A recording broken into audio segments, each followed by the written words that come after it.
Let's talk about the Phillies.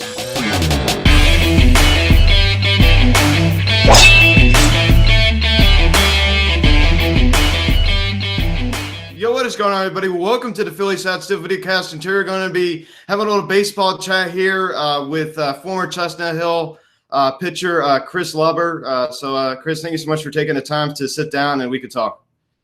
Thanks for having me, Luke. Of course. Now, guys, before getting into this video, please subscribe if you have not yet. Please turn the notification bell. Please like this video, comment on this video, share this video, and let's get into this. So I'm going to jump right into it and ask you your thoughts on the current Phillies team this year, and are they performing up to your expectations, and what is the biggest thing that they need to work on?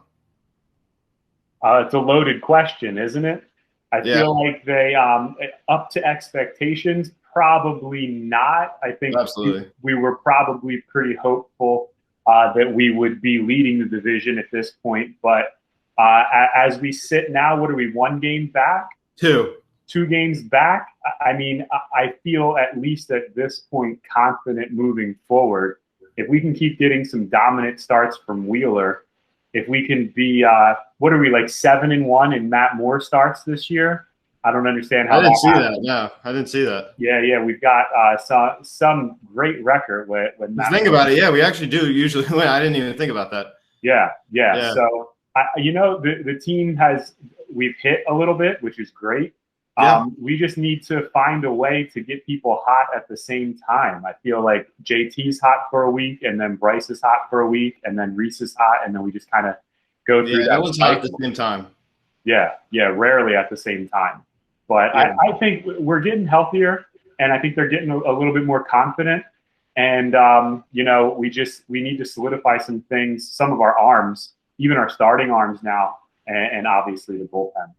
Right, absolutely. And as the trade deadline approaches, I just want to ask you: are there any names that you have your eye on that Dave Dombrowski should, in your opinion, approach and maybe call up a GM of any other ball club to maybe discuss?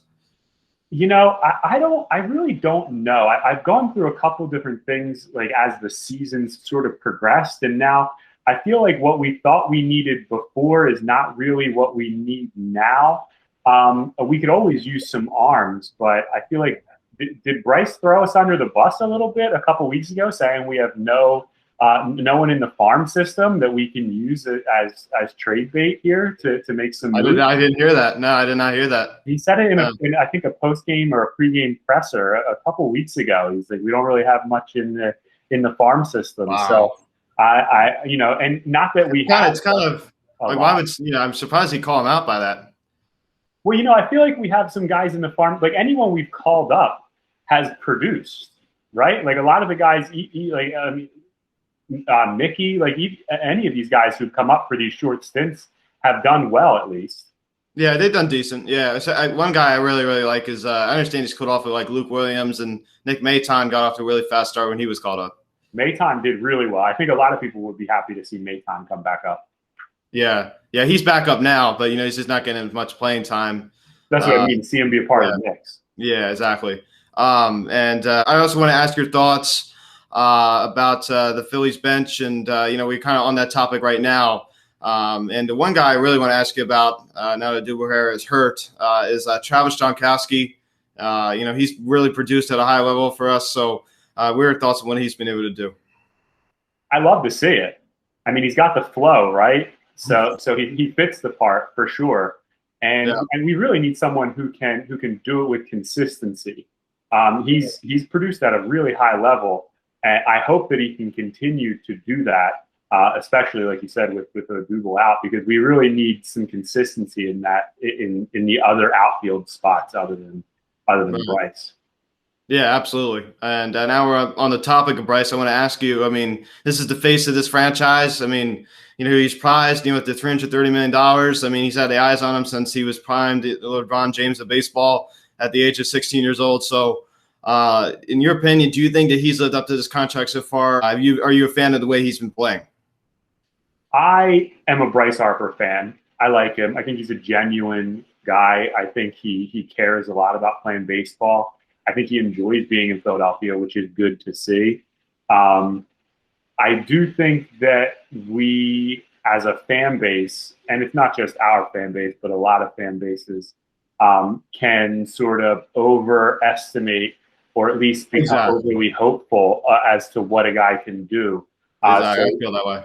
yeah, when he signed that contract, I feel like a lot of fans thought, okay, now we're gonna win a ring in like the next Oh 2 yeah. years. But baseball is not really that sport where one signing is gonna make the difference. But I think he Bryce has done what he's done. He's the way he's played here has been the way he's played for his whole career, and he plays Right. hard. He's passionate. He cares. Right. He interacts with the fans. I think he's given us all that we could have expected for him, Right. for him to give us, especially just how he's become a part of Philadelphia.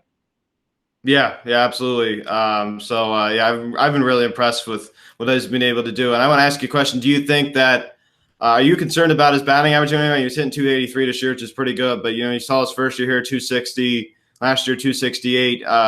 We talk about temporary expectations. I don't really expect him to hit 300, but do you think that it's possible that he could hit 300 at 1 year of his career? Well, I do think it's possible, and I actually probably think it's necessary for him to find some kind of balance with what he does. I worry sometimes about Bryce because he plays the game so aggressively and he swings so aggressively. When he has these lingering back issues, sometimes it makes me He's all or nothing guy. Yeah. a little bit worried. Yeah. So I think if he were to hit for average a little bit more than for power, and I'm not asking him to change his game, I'm not asking him to do anything. He's not listening to me. Yeah. But I wouldn't expect him to change his game completely. But I would think maybe, as you get a little bit older, I think you start to realize like, oh, maybe in like my age 33, age 34 seasons, like I can't be swinging as hard as I can every pitch. So I think it's possible for him to hit for average because I do think he has a natural swing, and I think he's good at making contact. And sometimes when he gets hot, you can see that he's got a good contact hitter swing when he settles into it. But I just think his natural ability and just the habit of how he's swung for his entire life is just like all out hitting for power, Right. just going to mash the ball every time he makes contact. So I don't expect him to hit 300 in any of the next couple of years, but I would think later in his career he would maybe make a business decision to maybe increase his longevity a little bit. But I'm happy with what he's done. I'm happy that he's hitting home runs with runners on base now. That's huge. Yeah, right, exactly. Yeah, absolutely. So I'm going to move behind the plate with Jay Chimuto after he signed that big 5-year contract. A lot of buzz prior to that, with the sign JT, from the fans and everything, and probably the best catcher in baseball. Of course, Buster Posey's having a really good year this year, but I think long term over the next, the past, couple of years, I definitely think he's been the best catcher. So what are your thoughts on Jay Chimuto? He's had his ups and downs, but how do you feel about the way that he's been able to play this year? Well, I think he's the perfect like Robin to Bryce's Batman. He's a quiet, understated player, but he produces. He does really well behind the plate, and he's got a rifle behind the plate. And he does well with our staff. And obviously at the plate, he can hit. And the home run, what was it yesterday? He hit the walk-off in the continuation game, the one-inning game. Yeah. So, I was at the game the night before when prior to the suspension, so it was weird. Did you plan on going back if they let the? They didn't allow you. No, I didn't. I didn't want to see. Yeah. You weren't going to go back just to see. Yeah. Right. I was busy. Yeah. But yeah, I wish that he would have done. I wish that the rain wouldn't have happened. I wish we would have been able to see that. It would have been really cool. Yeah. But he's got the perfect temperament. He keeps his cool. He doesn't get too high. He doesn't get too low. I think that's kind of what we need on this team. It helps this team a lot, I think. Yeah, absolutely. And talk a little about it before. I mean, kind of the big three of the offense. Rhys Hoskins leads the team in homers, leads the team in RBIs. His average is, pretty low. It's in the mid 230s. OBP could be a little bit higher, but he's done a good job of hitting the ball to the ballpark and driving the runs. What are your thoughts on Rhys Hoskins' production? I mean, not the best defense over first base, but a solid first baseman, I'd say. Well, offensively, he is at the top of the National League in Yeah, almost every stat, right? Other than batting average. So right. I do think sometimes we look at Rhys through the lens of what we hope he can be and what we plan for him to eventually be, and not through the lens of what other first basemen are doing in the NL. And I think sometimes that's unfair for him because he produces, he does, he's come up Right. big. And I think one critique might be that he's a bit streaky here and Right. there, especially hitting for average. You see that with average in the 230s, but when he gets going, I mean he gets going. You saw it when he first came up a few years back. He had that stretch right where he was hitting all those home runs even through the end of the season. I think he can catch fire a little bit Oh, absolutely. He could carry a team, yeah, for a while. for a large stretch, and Yeah. sometimes that's needed when you got Bryce taking a week or so off to rest his back, or you have guys who are maybe slumping or injured. Having a guy like that is huge, and I think the past couple of years have been tough on a lot of these guys with COVID and the disrupted seasons and maybe Right. their normal workload that they're used to being disrupted in practice and the reps that they're used to getting. But I think he's a guy who can settle down. And I think in the next couple of years and hopefully for the end of this year, I think he can learn what it takes to get that average back up because I mean he was great at seeing pitches. He was great at not swinging at balls outside the zone, and he's still okay at that. But he's just got to put it together. Right. He's been on both ends of the spectrum for these past couple seasons. He's been up. Yeah, absolutely. I totally agree with you on that. And I want to move on over the third base as we kind of wrap up the offensive review here. What are your thoughts on Alec Boehm's sophomore season? Of course, he's been out a couple games now because of being placed on the virus list. But what are your thoughts on what he's been able to do this year? A little bit disappointing, of course. Defense is at the level it was last year. I mean, it's just not very good. But I mean, offensively, also a bit of a down season, no question about that. Yeah, it's been a bit of a down season. I do think sometimes struggling defensively can creep into some of these guys' heads offensively, and they can start to put the pressure on, especially a young player with so much potential like Alec. I think when he struggles, he might press a little bit. I know that there was some talk maybe a month or so ago when he was really struggling to maybe sit him out of the lineup for a couple of games. I don't know if that's really Joe's MO to sit these guys, but I think just more reps. He's got potential. I mean, he's long. He's got natural power, and he obviously can play in clutch situations. The pressure is not too much for him. I mean, he's already got a handful of walk-off hits. He's when he's right, he's good at hitting the ball where it's pitched. He sprays. He uses the whole field. He's not just a dead red pull hitter or even just a dead power hitter. I mean, he's okay taking a single up the middle or a double down the line. He doesn't swing hit the ball out of the park every time, which can be refreshing to see in today's game. Yeah, absolutely. I'm with you on that. And moving on to the starting rotation, you talked about it a little bit before with Zach Wheeler leading that, top of the rotation. I understand he's, had 2 sticky starts down a row, but I think that, he just had like 1 bad inning yesterday. I think, and his pitch count was really high. But what are your thoughts on, what he's been able to do this year? Definitely lived up to this contract so far.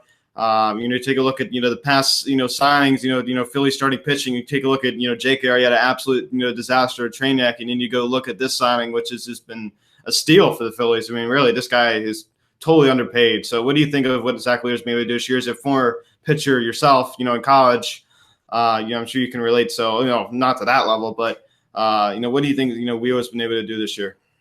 Well, I feel like Wheeler's always had the confidence. He was bit a little bit with the injury bug in New York, and I think we got him at a discount for that reason.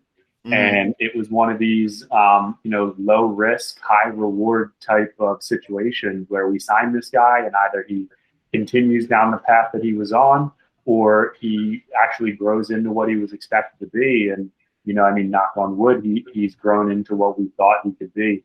He is a big reason why we are where we are right now. I think having a guy you can hand the ball to on every 5th day and say, go get us a win, and knowing that he's going to keep the other team under 3 runs is huge. And obviously, he's had a couple of shaky starts going into the All-Star break and then coming out of the All-Star break. But I mean, that's going to happen. Yeah, exactly. It's a game of failure. Yeah, exactly. But I haven't been surprised. This is what I hoped for. I do think as a Phillies fan, sometimes we are used to having our hope be misplaced and hoping and wishing and then having it not turn out the way we want to. But this has certainly turned out the way we've hoped it could. And I think he's going to continue the way he's been. If you look at his splits, first half, second half for his career, he's been incredible in the second half. Exactly, yeah. Of the season. So I think it shows that he's able to carry the load. And if he can keep his legs under him and he can stay healthy, then we've got a true ace at the top of our staff. And, you know, Nola, shaky for a while. I know he's out right now, but I think if he can come back and come to form, having a couple of aces at the top of our rotation, I think will be huge coming down the stretch. Right. Well, you pretty much just answered the next question for me right there about Nola. So I just want to, ask you a little bit about Zach Eflin. A lot of inconsistencies this year. Doesn't have the greatest stuff in the world, but he knows how to make it work. But he's done a really good job, with the walk department. Has a really, really low walk rate. So what do you think is, Zach Eflin? Do you think that he could be a consistent guy down the line? Do you think he can maybe turn that flaw around? Yeah, I definitely think he can turn it around. I think it's one of these things where, and I know he's older than Howard, but Spencer Howard, I watch him pitch, and he has all the stuff in the world, but sometimes struggles to make it work. I mean, I see the action off of his fastball, I see his off-speed pitches, and everything he throws out of his hand has movement. When I first saw him throwing last year, I said, oh, he's a lot like Arrieta. Like Arrieta's ball out of his hand had so much movement, so much run on his fastball, break on his curveball, his changeup fell off the table, but he was unable to locate. And I think Howard struggles with the same thing. Eflin isn't struggling in that department. He's able to locate, just doesn't have the greatest stuff. I think they maybe kind of rolled the dice a little bit with him and Pivetta. Like, who do we keep? Who do we let go? And Pivetta's obviously done really well with the Sox this year, but Eflin, I don't think he would have done that here. I was talking to somebody. It's hard to say, but I think him leaving. Yeah. You never know. But I think Eflin can learn from the staff. I think he can learn from Wheeler the same way Wheeler learned from DeGrom and Syndergaard and those guys, those type of power pitchers. I think Wheeler fit right in with them, learned from them, and now hopefully he's bringing that to this staff. And I think that a guy like Eflin can settle into being a legit 3-4 guy. Yeah, absolutely. So just to move on to the bullpen a little bit here, so we kind of wrap up this conversation. I mean, the closing role definitely has turned hands a lot this year. The starting as with Hector Neris, a guy that just didn't work out in that spot. It seems like the Phillies have found their guy. I understand he blew a save, near night when I was there. But everybody is going to make a mistake at some point. Ranger Suarez, he's had a really, really good year. So what do you think that he's been able to do this year, and do you trust him as the closer moving forward? Yeah, I do trust him. I think you have no choice but to trust him, to be honest.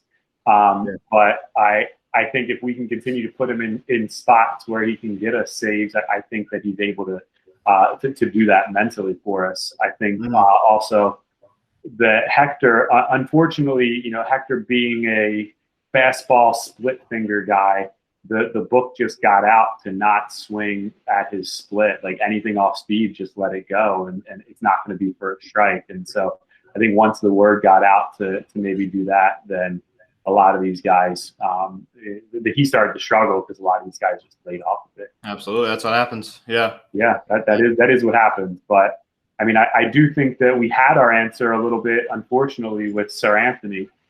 And hopefully he comes back. If he comes back and he is what he was, then in 2019, it's been a little while. I think he may be able to come back at the end of this year, but definitely next year. Yeah, he has a lot of potential. Yeah, absolutely. So Just to wrap it up here, just a final question. Do you think that the Phillies will make the playoffs this year? I mean, the only way they're going to do this is by winning the division. Do you think that they have what it takes to overtake the Mets and hold on to this division for the rest of this year? I'll say I'm not so much worried about the Mets. I think the Phillies can beat the Mets. I know that it's really a two-man race between them and the Mets right now. I do think the Braves are a pretty good team. That Jock Peterson signing was big for them to replace that big outfield bat that they had that they lost. Yeah. But I think that the Phillies just need a couple of weeks where they've got their rotation settled, they've got their offense, their lineup is settled, and they can just hold on defensively and not give up any runs that way. I think that they can make a run at it. And if it comes down to the wire, I do trust us up against the Mets, especially with DeGrom in and out of the rotation there for them. I think that our rotation matches up with theirs. I think our lineup can match up with theirs. And I think that we can win the division for sure. Yeah, I hope you're right. I really, really hope you're right. So I just wanted to thank you so much for coming on. I really enjoyed this conversation. All right. Thank you, Luke. So, guys, thanks for watching this video. Please subscribe if you have not yet. Please hit the notification bell. Please like this video, comment on this video, share this video. Check out the social media link in the description section at Phillies Science of Instagram, Twitter, Instagram. Call or text 267-225-3392. Email me, philliescience@gmail.com.